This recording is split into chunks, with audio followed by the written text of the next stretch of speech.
የአካውንቲንግ ተመራቂ የሆነችው እህታችን ሊዱ ወደ ዱባይ ተመጣች። በ4 ወሯ ህይወቷ አልፏል። ዛሬ እንግዲህ በአንድ ወሯ ኢትዮጵያ ሬሳዋ ገብቶ የሀገሯን አፈር ቀምሳለች። በጣም ነው የሚያሳዝነው። የ21 ዓመት ወጣት ገና ያልኖረች ህልም ያላት ትንሽ ልስራ ብላ የመጣች ማለት ነው። በጣም ነው የሚያሳዝነው። ሰላም ጤና ይስጥልኝ። እንዴት አላችሁ የቲጂቱ ቤተሰቦቼ? ሰላም ሰላም ብያለሁ። ፈጣሪ ሀገራችን ኢትዮጵያን ሰላም ያድርግልን። ለቤቴ አዲስ የሆናችሁ ሰብስክራይብ በማድረግ ቤተሰብ ሁኑ። ለነባሮች መታችሁ ስለምታበረታቱኝ ከልብ አመሰግናለሁ። ፈጣሪ አክብርልኝ። ያው እንግዲህ እንደተለመደው በቅድሚያ የእህታችንን ነፍስ ይማር፣ ለቤተሰቧም ለእናቷም መጽናናትን ይስጥልን ማለት እወዳለሁኝ። በጣም እንግዲህ ወጣት ገና የ21 ዓመት ወጣት ልጅ ረዱ የአካውንቲንግ ተመራቂ የሆነች እንግዲህ ነገን የተሻለ ህይወትን ሰንቃ ስደትን መርጣ በተመረቀች ምንም ኢትዮጵያ ላይ ሳትሰራ ሳትቆይም ወደ ዱባይ ትንሽ ሰርቼ ልምጣ ብላ ባቀናች በ4 ወሯ እንግዲህ ህይወቷ አልፏል ማለት ነው። በጣም ነው የሚያሳዝነው። ገና ወጣት ናት፣ አልኖረችም። የተሻለ ህይወትን ለመፈለግን የመጣችው ግን እዚህ ከመጣች እንግዲህ በሰላም ቤተሰቧን አውርታ ጠዋት ላይ ለቤተሰቧ መርዶ ነው የሰሙት ማለት ነው። እና ይችን እህታችንን ምን ገድሏት ነው? ፈጣሪ ነገደላት ወይንስ መዳቧ ገላት ነው? ወይንስ በአሁን ሰዓት እኮ ከባድ ነው እና ብቻ ምን እንደሚባል አላቅም ማለት ነው። ገና ህልሟን ያልኖረች ሩጣ ያልጠገበች አስቡት እንግዲህ ህይወትን እንጀራ ፍለጋ ብላ ነው ወደ ዱባይ ያቀናችው። እንግዲህ በመጣች በ4 ወሯ ነው እና ህይወቷ ያለፈው። ሞት ለማንም አይቀርም። እኔ ብታምኑም ባታምኑ ሞትን የፈራሁት እሷ መታ በ4 ወሯ ሞተ ሲባል እኔ 10 ምናምን ዓመት ወደ 13 ዓመት ስደት ላይ ኢትዮጵያ እየሄድኩ ስመጣ ምንም ሞትን ፈርቼው አላውቅም ነበረ። ግን እሷ መታ በ4 ወሯ ሞተችን ሲባል በጣም ነበረ ያዘንኩት ማለት ነው። እና በቃ ሞትን አሁን ፈራው ስላቸው እንደውም ቤተሰብ ምንድን ነው ያሉት? እዚህም ሆነ እዛ ፈጣሪ ያለው ነው የሚሞተው ብለዋል። አይደለም ሰው ማንም በቀኑ ነው የሚሞተው፣ ያለ ቀኑ የሚሞት ሰው የለም። ግን እንደኛ አይነቱ ስደተኛ በእውነት እውነቴን እኮ ነው የምላችሁ፣ ሲከፋችሁ ድምፃችሁን አውጥታችሁ አታለቅሱ። በደስታ ቀን ድምፃችሁን ከፍ አድርገን አንስቅ። ብዙ ስቃይና መከራ እያሳለፍን ታመን አንተኛ። በቃ ይሄን የሚያውቀው ስደት ላይ ያለ ሰው ብቻ ነው። እና ኢትዮጵያ ላሉት ብትነግሯቸው ምንም ላይገባቸው ይችላል። እውነቴን ነው የምላችሁ። ግን ስደተኛ ሞተ ሲባል በጣም ነው የማዝነው። እኔ ኢትዮጵያ ያለ ሰው ሞተ ብትሉኝ ብዙ አያሳዝነኝም። ለምን እንደሆነ ታውቃላችሁ? እራሳቸው ራስ ምታት እንኳን ቢያማቸው ቡና አፍልቶም ይሰጣችኋል፣ ፌጦ ጠጭበት ብለው ያመጡላችኋል። ምንም ቢሆን ማለት ነው። እዚህ ግን ስደት ላይ ታማችሁ ታመን አንተኛ አይዟችሁ የሚለን የለም። ከስልካችን ውጭ የሚያጽናናን ወገንም ዘመድም ጓደኛም የለንም ማለት ነው። እና በቃ ስደተኛ ሞተ ሲባል እኔ በጣም ነው የማዝነው። አንደኛ የለፋንበትን ሳንበላ ሳንኖር ልጅነታችንን፣ ውበታችንን፣ ህይወታችንን፣ መልካችንን ያጣንበትን ምንም ሳናጣጥመው በቃ ሞት ሲመጣ በጣም በጣም ነው ማዝነው። እና ያው መቼም ሞት ተናግሮ አይመጣም። በእርግጥ ያው ሁሉም በፈቀደው ፈጣሪ በፈቀደው ነው የምንሞተው። ግን ስደተኛ ሞተ ሲባል እኔ በጣም ነው ማዝነው። መቼም ይሄ የሁላችሁም ስሜት ነው፣ ስደት ላይ ያላችሁ ማለት ነው። ለምን ቆየ ዛሬ ዓመት እንገባለን ሲያመን ወይኔ ወደ ሀገሬ በገባው ስንል ደግሞ ትንሽ ሲሻለን ቆይ ትንሽ ልስራ፣ የዛሬ ዓመቱን እኮ ብሰራው ለዚህ ነገር አውለዋለሁ፣ ኢትዮጵያ ሲሄድ መንቀሳቀሻ እንቀሳቀስበታለሁ፣ የሆነ ንግድ ነግድበታለሁ እያል ከ3 ዓመት 6 ዓመት ከ6 9 ዓመት እየጨመርን ማለት ነው። እና ይሄ የእኛ ጉዳት ስሜት የሚገባው ስደት ላይ ያለው ብቻ ነው ስሜቱን ጉዳቱን የሚገባው ማለት ነው። እና እቺ እህታችን እንግዲህ የአካውንቲንግ ተመራቂ ናት። ያው በቀኗ ብትሞትም እንግዲህ ይችን 4 ወር ስራ ኢትዮጵያ ላይ ቢኖር ትሰራ ነበረ።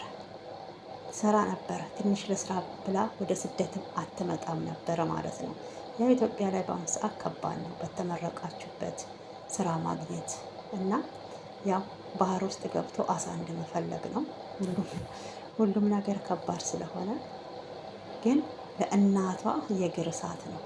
ለእናቷ የእግር እሳት ነው። ስንት ዓመት አስተምረው አስመርቀው ልጅ የደረሰችልኝ አሁን የልፋቴን በቃ ድካሜን ልታሳርፈኝ ነው ብለው እንግዲህ ወደ ስደት መርጣ በመጣች በ4 ወሯ ልጅሽ ሞተችን ሲባል ለእናት ከባድ ነው ማለት ነው። እናቶች ልጆቻቸው ከሚሞቱ እነሱ ቢሞቱ ይሻላል። እነሱ ቢሞቱ ይሻላቸዋል። ልጄ ልጄ ብለው ከማልቀስ ልጅ እናቴ እናቴ ብሎ ማልቀስን ስለሚፈልጉ ማለት ነው በእውነትና እህታችን እኔ በጣም ነው ያሳዘነችኝ። ፈጣሪ ነፍሷን ይማረው። እንግዲህ አስቡት የሰው ሀገር ስትሞቱ። እቺ ልጅ እንግዲህ አሁን 1 ወር ሬሳዋ እንግዲህ እዚህ አረብ ሀገር ያው ማድረቂያ ተወግቶ ፍሪጅ ውስጥ በበረዶ ታሽጎ አስቡት 1 ወር እንግዲህ ሬሳ እዚህ ዱባይ ላይ ነበረ ማለት ነው። እና እንግዲህ ፕሮሰስ አለው ሬሳ። ከዛ ስንመጣ ስቃይ በህይወት ከኢትዮጵያ ወደ ዱባይ ስንገባ፣ እዚህ ደግሞ ሞተን ወደ ኢትዮጵያ ሬሳችንም ሲገባ ብዙ ፕሮሰስ አለው በእውነት። ኢትዮጵያም ሆኖ ሞት ነው፣ አረብ ሀገርም ሆኖ የትም አውሮፓም አሜሪካም ቢሆን ሰው በቀኑ አያልፍም ማለት ነው። እና እንግዲህ ሬሳችሁ እንኳን በሰዓቱ አይገባም። ሞታችሁ 2 ቀን በ3 ቀን ወደ ኢትዮጵያ አይገባም ማለት ነው። እና ውጣ ውረድ አለው። የሬሳ መላኪያ ማሰባሰቢያ ብር አለ፣ የኮሚኒቲ የምን የሚባለው እና ከባድ ነው። እንግዲህ 1 ወር ሙሉ አስቡት።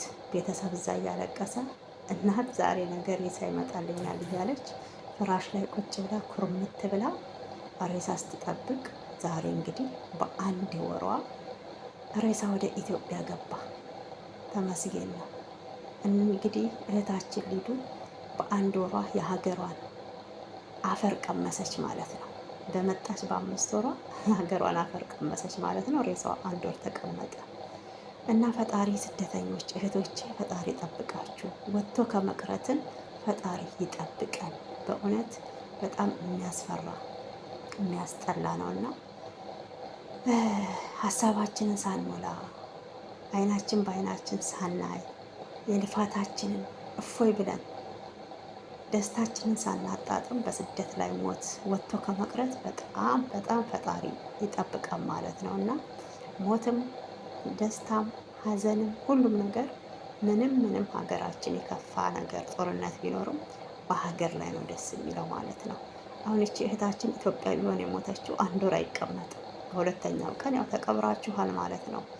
እንግዲህ ይሄ ራሱ አንድ እንትን አለው፣ አንድ ስሜት አለው ማለት ነው። የእህታችን ነፍስ ይማርልን። በእውነት ከባድ ነው። እኔ ሞትን የፈራሁት በሷ ነው ማለት ነው። ሞትን የፈራሁት በሷ ነው። እስከ ዛሬ የአፈር ፍትግ የለውም ምን ነበረ። እዚህም አፈር ነው እዛም አፈር ነው። ሞት ከመጣ ግን ሳንኖርበት ስንሞት ያሳዝናል።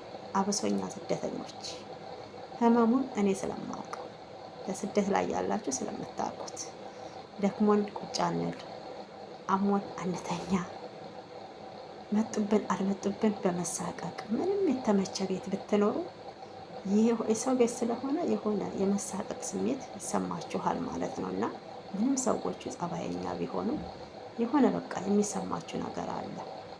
ስለዚህ ፈጣሪ ሞታችንንም ደስታችንንም ሰርጋችንንም በሀገራችን ያድርግልን። ወጥቶ ከመቅረትም ፈጣሪ ጠብቀን ማለት ነው። ለሊዱ እንግዲህ ነፍሷን በገነት ያኖርልን። ለዛች ለምስኪን እናቷ ደግሞ መጽናናትን ይስጥልን። ከልጇ ብዙ ነገር የጠበቀችው በአጭሩ ስለቀረችባት ልጅ ደርሳልኛለች ልታሳርፈኝ ነው ብላ ደስ ሲላት ዛሬ ሀዘኗን ጥቁር ጨርቋን ለብሳ እንግዲህ በሀዘን ፊቷ ጠቁሮ የሊዱ እናት ቁጭ ብላለች ማለት ነው። ፈጣሪ መጽናናት ይስጣት እላለሁኝ። ለጓደኞቿም እንግዲህ አብረው ለተመረቁ በቅርብ ተሷ ብዙ ነገር ለሚጠብቁ ሁሉ ፈጣሪ መጽናናትን ይስጥልን ማለት ነው የምፈልገው። አንዴ የሞተ ሞቷል። እኛንም ፈጣሪ ጠብቀን ለሀገራችን በሰላም ያብቃን እላለሁኝ። ቤት አዲስ የሆናችሁ ሰብስክራይብ፣ ላይክ እያረጋችሁ አበረታቱኝ። ወዳችኋለሁ። ባይ ባይ።